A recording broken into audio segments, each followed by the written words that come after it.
The ignition sequence has begun it. A total of 6, 5, 4, 3, 2, 1, and 0. To the skies. There will be a liftoff. Greetings, everyone. I am the and I will be discussing Bitcoin in great detail. Watch this out. Bitcoin is the new global denominator for capital, and it is taking the world by storm. The problem that it solves is that it eliminates the need for all of these politicians to go about trying to curry favor with one another, redistribute money, modify taxes, and change a variety of other things. For what you get it. A total of 21 million Bitcoins is all that is given to you. As these dominoes continue to fall in favor of Bitcoin, we are really enthusiastic about it over the long term. And for this reason, you should know that we are extremely hopeful.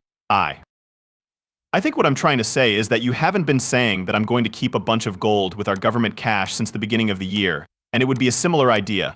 I'm not trying to make the issue too explicitly, but I mean, you haven't been saying that. It is true that gold is difficult to store, that it cannot be divided, that it can be stolen, and that it is difficult to split. I also don't believe that a lot of businesses are going to come out and say, yes, we are going to start an Ethereum strategy simply because there is not enough liquidity in the market. What Bitcoin currently possesses is a path dependence behind it, and as a result, you are gaining this critical mass and things are moving in the correct direction. I have a question for you about MicroStrategy, don't you mind? I immediately had the same reaction as he did, which was that you are aware that there are only 21 million. However, given that I am aware that the Department of Homeland Security had a meeting with the 4 Satoshis, it concerns me quite a bit. What I need to know is, but hold on a second, what exactly is going on in this situation? Initially, I was under the impression that this was a libertarian movement. When it comes to what really is going on, the government is acting as if they are unaware of who Satoshi is and participating in this. It would be helpful if someone could explain it to me, but I do hold a few Bitcoins as a hedge, and the fact that the government is doing something makes me wonder what they are doing. I remember thinking, oh no, I have to do this in a hurry because someone is going to figure it out and the price is going to 10 times higher than it is now, and I had better get it before it 10 times higher. This was my thought process when I first started purchasing Bitcoin in the year 2020. To put it another way, when you finally get it, that is a natural reaction that naturally occurs. For the reason why you are wondering why, like why wouldn't every billionaire in the world go and buy $1 billion worth of Bitcoin that was broken by it overnight? As well as for the sole purpose of making $1 billion, since why wouldn't they want to make $1 billion? As well as $5 billion or $10 billion in funding.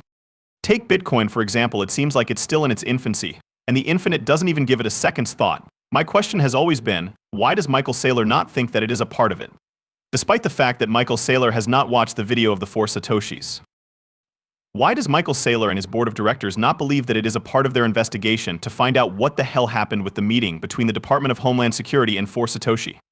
The Force of Toes comes out at some point and says, hey, I was one of the 4 guys, and it would destroy that investment as a part of their due diligence. I think the answer is that I believe that half of these guys, I'm not saying Michael Saylor is one of them, have been let in on who the Force of Toes shoes are. And they never question any of that. I'm not saying that Michael Saylor is one of them, but I do believe that there is a significant number of pundits who are currently discussing Bitcoin and who have been given information about who the Force of Toes shoes are. Cryptocurrency, I have told you that BitLord enjoys manipulating social media, but when he says things like this, I at least pay attention. I believe that XRP is ready to experience a parabolic explosion vertically within the next 24 hours. Don't sleep, millions of dollars can be made by timing this move. I don't time any moves, I just buy when I feel like I need to buy. However, this tweet is interesting. In the spirit of Good Morning Crypto, here is yet another, tokenized assets are going to be the vehicle that this is going to, I think, transact around, and if you follow where the money is going, you probably would agree that here is a clip to talk about it. They dropped this Paul Barron tape in which he is talking about Ripple and BNY Mellon for XRP, or for Ripple tokenized assets. The largest custodian bank in the world is none other than BNY Mellon. It is the bank that your banks use as their banking partner. Additionally, they conducted a survey of institutional asset managers in order to obtain their perspectives on the market and what they believe about it. According to the findings of that survey, 97% of asset managers are of the opinion that tokenization would bring about a revolution in the asset management business. Those who have more than $1 trillion, which are essentially the largest asset managers, are interested in doing business in this sector. I don't know if you have the same experience, but I've always been told to concentrate on the money. This is the direction in which the money is going. Additionally, if you do follow the money, you should also track the significant moves of key executives, as this is typically another indicator that you should be looking for. This is one that is right here. As you might have guessed, the head of digital asset product at BNY Mellon is leaving to work for Ripple. Therefore, do any of you see this? I mean, I really hope that you are currently watching this and that you are thinking, bellwether component of the market that is going to start to really raise its head up there, in terms of real-world assets and tokenized securities, all of which are beginning to become. Seems to me that they were wrong. I believe that the language is incorrect. the head of digital asset product at BNY Mellon, has left the company to work for Ripple. My opinion is that it ought to have explained that it was sent to Ripple. Smoke posted yet another excellent tweet. Do you recall the one in which they discuss the unique qualities of Ripple and Stellar's cryptocurrency? Listed below are some of the reasons why BNY Mellon believes that Ripple and Stellar are unique blockchains. There are only two businesses that offer the application of distributed ledger technologies correspondent bank infrastructure, and they are Ripple and Stellar. Ripple and Stellar were both found to be open protocols for institutions by BNP Paribas, which documented both of them. Both Ripple and Stellar were mentioned in the documentation of the International Organization for Standardization (ISO) as blockchains that are capable of interoperability across the SWIFT network. Not bad at all. They lied to you without any hesitation. This interview was conducted in April, and this thing was done in April, as well as the interviewer, who is definitely one of her devoted followers. I will put a disclaimer up here in a moment to make sure that you are aware that this interview was conducted before to the debate, namely just a few months prior to the debate. To put it another way, Joe, he is trying to persuade you that Joe Biden has somehow become mentally retarded in the span of only a few relatively short months. He wasn't previously, and he wasn't even close to being such a year or two ago. Only in the most recent few months did it occur. Therefore, she would not have responded to this in this manner. I have to tell you this, but I simply have to. I interacted with them. All right. Also, the man is really astute. The individual is well versed in the subject matter. That is what he does. Personally, I believe that people have the right to inquire about age. Note that voters are free to inquire about whatever they like. They have the ability to succeed. By the way, that small disclaimer, that is the problem with the majority of the media.